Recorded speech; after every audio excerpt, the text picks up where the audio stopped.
Hello everyone, welcome to Untold Struggle. I'm Malaja Pathak and I'm currently waiting for my joining. So अभी आज के इस video में मैं बहुत ही क्विकली स्टेप बाय स्टेप आपको एक्सप्लेन करने वाली हूँ कि DRCC मिठौली मधुबनी में मेरा काउंसलिंग किस तरीके से हुआ और जो भी जिनका भी DRCC मिठौली मधुबनी जो है सेंटर है फॉर डॉक्यूमेंट वेरिफिकेशन, तो वो इस वीडियो में जुड़े रह सकते हैं और देख सकते हैं। यहाँ पे कुछ वीडियोस भी मैं शेयर करूँगी जो मैंने कैप्चर किए थे एंड चीज़ों को एक्सप्लेन भी करने की कोशिश करूँगी, वो भी स्टेप बाय स्टेप।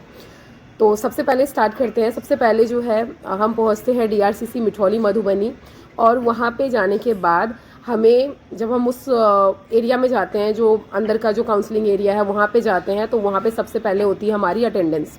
तो फर्स्ट स्टेप यही है कि अटेंडेंस होना है आपका और वहाँ पे आपका जो ओरिजिनल एडमिट कार्ड है वो लगेगा, जिसमें स्टिकर होना कंपलसरी है और साथ में जो एग्जामिनर जो इन्विजिलेटर था एग्जामिनेशन के टाइम पे उसका जो सिग्नेचर है वो भी होना कंपलसरी है।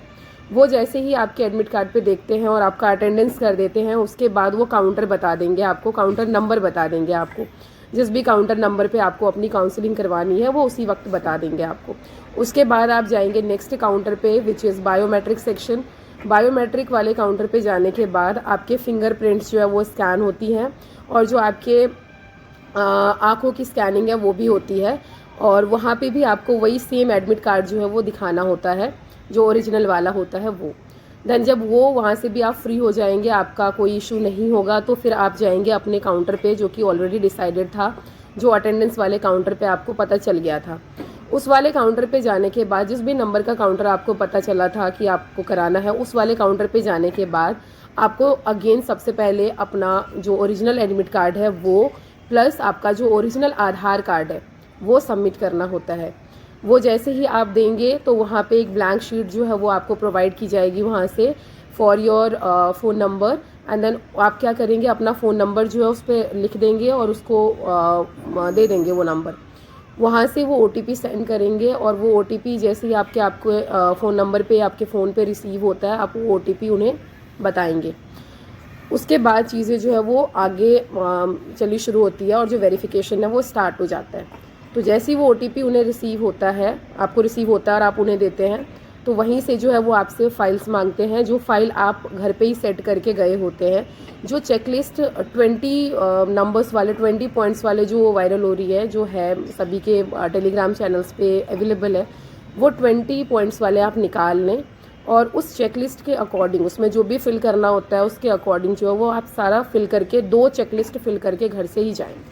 उस चेकलिस्ट में ही आपको एक सीरीज़ में लगाना है, पैटर्न में लगाना है अपने डॉक्यूमेंट्स को। उसमें ऑलरेडी गिवन है कि सबसे पहले आपको एडमिट कार्ड लगाना है। ये मैं बात कर रही हूँ उस फाइल की जो फाइल आपको सबमिट करानी है, जो फाइल आपको देनी है। वो फाइल आप बिल्कुल ही ट्रांसपेरेंट रखेंगे, पेपर वाली फाइल नहीं रखेंगे, क्योंकि अगेन वो जो काउंटर्स है वो सेमी सर्कुलर फॉर्म के हैं, जो कि थोड़ा सा इशू क्रिएट होता है अगर आप पेपर फाइल उसमें देने की कोशिश करते हैं तो। लेकिन वो जो ट्रांसपेरेंट फाइल होती है वो बहुत ही ईजिली जो है वो उन्हें दे सकते हैं, आप इधर से उधर ट्रांसफ़र कर सकते हैं। तो वहाँ पे आप सबसे पहले एडमिट कार्ड लगाएंगे, उसी सीरीज़ में जो भी चेकलिस्ट है उसके सीरीज़ में ही लगा देंगे कि सबसे पहले एडमिट कार्ड, उसके बाद आपका जो एग्जामिनेशन फॉर्म था वो, देन उसके बाद जो है आपका आता है रेजिडेंशियल, देन EWS या फिर जो भी कैटेगरी ऐसे आप बिलोंग करते हैं वो कैटेगरी जो सर्टिफिकेट है वो। एंड देन उसके बाद जितने भी वाटरमार्क डॉक्यूमेंट आपने डाउनलोड किए थे BPSC साइट से वो आ जाएगा। और उसके बाद जो है आपके पास जो ओरिजिनल चीज़ें हैं आपके डेट में अवेलेबल, उन सब की जो स्कैनिंग है, जो जीरोक्स है, वो आप लगा देंगे 1 by 1, which is Aadhaar card, then again caste या फिर जो भी किसी कैटेगरी से आप बिलोंग करते हैं वो certificate, residential, and then 10th का सर्टिफिकेट, और उसके बाद जो है मार्कशीट, फिर 12th का सर्टिफिकेट, देन मार्कशीट, फिर उसके बाद आएगा ग्रेजुएशन का जो डिग्री सर्टिफिकेट है वो, then marksheet, and then B.Ed या DLED आपने जो भी किया हुआ है वो उसका सर्टिफिकेट, एंड देन मार्कशीट। और इसी के दौरान जो है CTET या फिर STET आप क्वालिफाइड है तो वो चीज़ भी लगाएंगे। और उसके बाद आप पैन कार्ड का भी जो ज़ेरॉक्स है वो लगाएंगे, और जो आपका SBI में अकाउंट है उस पासबुक का या फिर चेकबुक का जो कॉपी है वो भी आप उसमें लगा देंगे।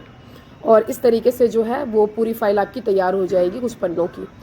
इम्पॉर्टेंट चीज़ यहाँ पे ये है कि आप घर से ही एक एक पेज पे चेकलिस्ट से लेके जो एंड का पेज है आपका, वहाँ तक आप सभी पेजेस पे जो है वो अपना सिग्नेचर करेंगे विथ जो भी आपका डेट है, जिस भी डेट में आपकी काउंसलिंग होनी है उस डेट के साथ आप अपना साइन कर देंगे हर एक पेज पे।